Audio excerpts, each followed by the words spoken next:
I don't know if I'm ready for this review, you guys. Oh, wait! BAM!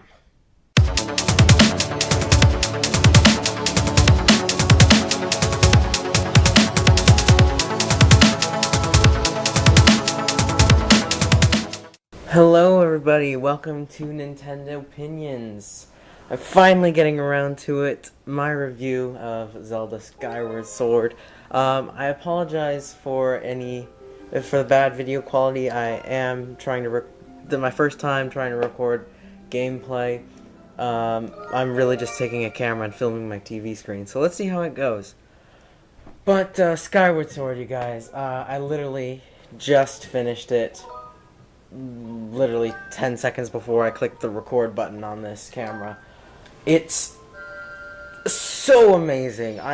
It blows my mind away. There's so much to say about this game that I can barely say it. It's unexplainable how amazing and fantastic and how much detail and hard work went into this game.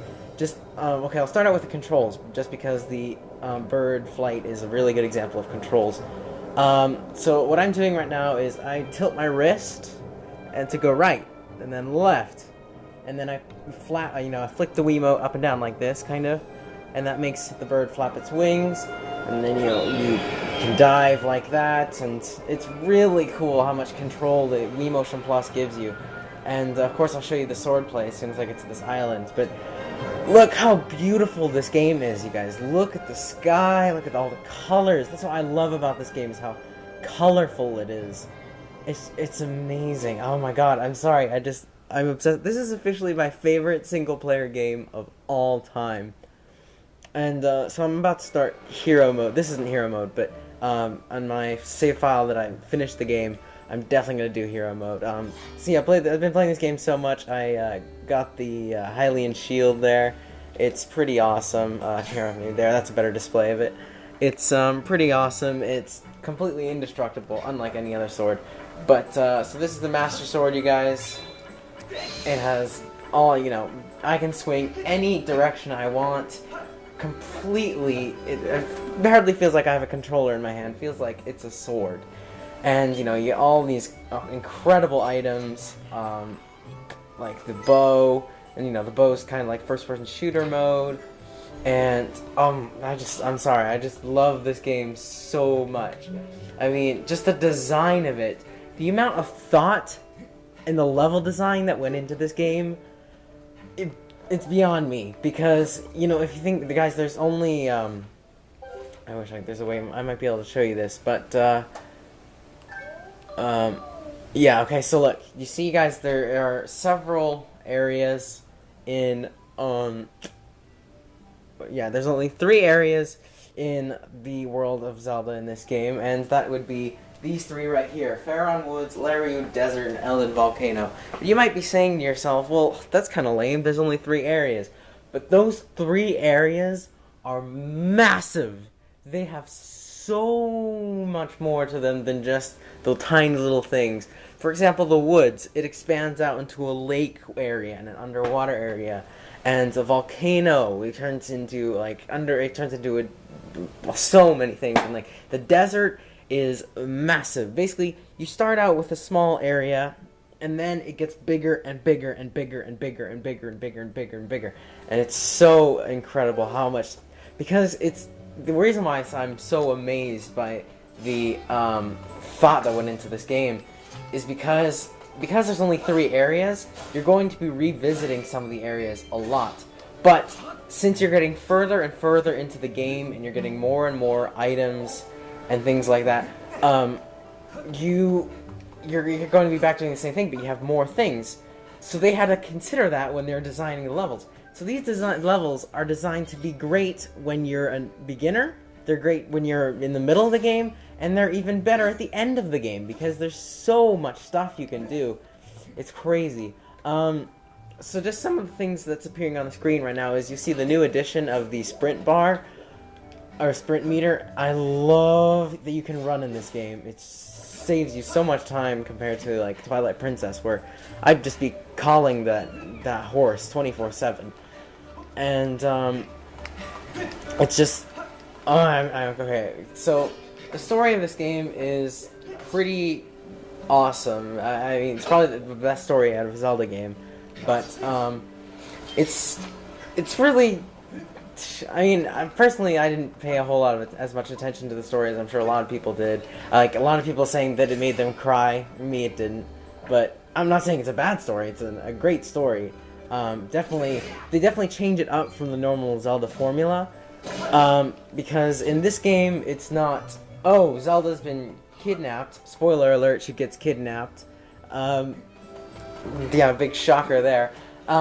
Instead of being kidnapped, she kind of gets, like, called on a mission, but Link is unaware of this, so he tries to go and find her, but she keeps escaping him, and, she keeps outrunning him, and he basically, he has no idea what's going on, the poor guy, and, so it's really kind of cool, and I just beat the final boss, like I said, and everybody's been saying that he is a great final boss, and I'm not saying he isn't, it's just that the ending was a little bit short, I would say, because the fight takes place in 2 parts. And I was expecting like 3 or 4, but it was a great boss. Like the whole setting that you fight him in is beautiful.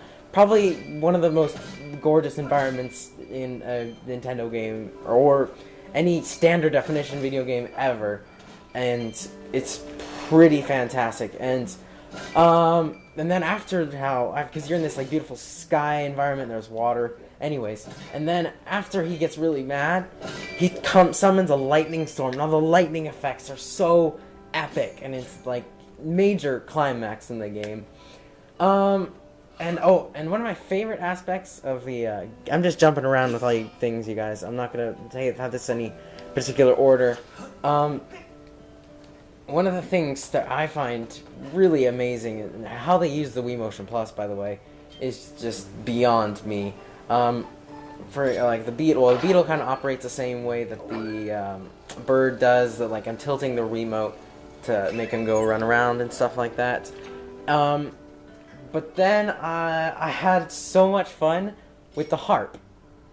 I don't know why I find it so entertaining. But watch. Okay, so here, I'll stand like this. I don't know if this will allow you guys to see me. But if I go like this, press A, and strum. Whoops. And that's how you play the music. Here, I'll turn the volume a little more.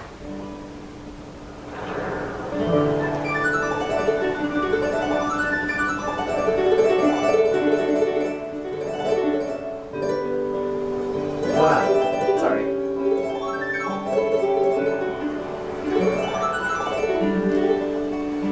So anyways, I could do that for hours, just because I find it so awesome how they were able to figure that out. What else can I talk about at this game? Like I said, it's just, there's so much good stuff, I can't even think of it. I went all out, and I did all the side quests. I've 100% side quests, except for, yeah, you see that I don't have all the hearts, and actually I'm cheating with those hearts, because these medals, they give me 2 extra hearts, as long as I'm holding on to them. So really, if heart containers and heart pieces are anything to go by, I'm probably about 4 short. So, but I'm not entirely sure where those are. So I really don't know what to say, guys, other than this is an amazing game. Definitely go try it out. I'm sorry that I can't go into more in depth than I'm just doing this off the top of my head. Oh, music. The music in this game is... Where's Link looking? Anyways, the music in this game is fantastic. The amount of time and consideration that went into this music is astounding. Because it's all, well, fully orchestrated really, really, really helps. Especially towards the end of the game, and they're like playing on the piano. It's just beautiful video game music. This is officially the best music I've ever heard in a video game, besides maybe Halo, because, well, I mean, I'm not saying Halo's amazing music, but this has better music than Halo. And the reason why I put Halo so highly is because the action it puts in, you know, makes you blood pumping, and of course everybody's familiar with the Well, now this is da da da da da da da da da da da da, and it's just so adventurous. And I'm gonna go kill myself. Oh wait, I forgot. I have a giant flying bird that'll catch me. Haha. Anyways, so the visuals, as you can see, are fantastic. I already talked about the color and the visuals. Overall, I only have one complaint in this game, and I'm going to show you what that is as soon as I get back. I don't know why I jumped off. But my big complaint in this game is it's kind of important that it annoys me, because the biggest thing that I absolutely detest in this game is Miss Master of the Obvious herself, Miss I'm going to annoy you every 10 seconds, Fi, who is going to give you the most obvious statements in video game history. And oh my god, I can't believe how much she annoys me. Because she'll always say, oh, it's 85% chance that you're gonna run into a bad guy, and the whole room around you is just dark and evil. And it's like, no duh, I'm gonna run into him. And it's the most obnoxious and obvious things. And she's always giving me like these percentages, and her voice is really irritating. It's oh, it just gets so irritating that I can't stand Fi. I'm sorry, but everything else about this game is amazing and so memorable. And, you know, the characters, oh my goodness, I'm sorry, I just get really, really excited about this game. The characters in this game are so great. It's like, basically the main three well, there's a lot of characters, but there's probably about 5 big ones. There's Link, Zelda's dad, Fi, again, I hate her. Maybe there's 6. Groose and Girahim. And Girahim is a fantastic villain, by the way. He's so maniacal, and he flat out says to Link several times, I'm gonna chop you up to bits and hand you to my dog. Because he's brutal in the way he deals with things. And he's actually probably the hardest boss in the game when it comes to... He's the second to last boss. Spoiler alert, I'm sorry. I'm gonna go all spoilers in this. He's the second to last boss, and it took me so many tries to beat him. I can't remember how many, but... And then, the bosses in this game in general are just so good, and I love these bosses. Because they're required to use a mix of all your items and everything. Speaking of items, I love how this game changes the formula of Zelda. Every single Zelda should be like this game afterwards. Reason for that being is in other Zelda games, you'll get your first item, which in this game is the beetle. You'll go through the first dungeon, and then you'll never use it again. And you're wondering, what's the point of this thing if you're not going to have me use it more and more? But they do not do that in this game. You are constantly using every single one of these items. The only item you will ever stop using is probably the slingshot, only because you get the bow. So it's pretty fantastic, the design in this game. I can't really think of anything else to say, you guys. I'm sorry I didn't give you a whole, fully detailed, organized review. I just can't say enough about this game that... Just go buy it. If you have a Wii... I'm not kidding, guys. If you have a Wii, go buy it. Go right now. You're not a Nintendo fan if you don't have this game. I'm sorry, that's just the way it is. But it's... Alright, so I'm gonna give you guys my final score. Most people would give this 10 out of 10. And I have no problem with that whatsoever. I'm gonna give this a 9.99. And the reason for that being Fi. I'm sorry. I can't give it a perfect score because Fi is just so annoying. But everything else about this game is flawless. So 9.99, you guys. Hope you enjoyed this review. Link's getting tired. So am I. I gotta go. I'll talk to you guys later. Make sure you like, comment, and subscribe.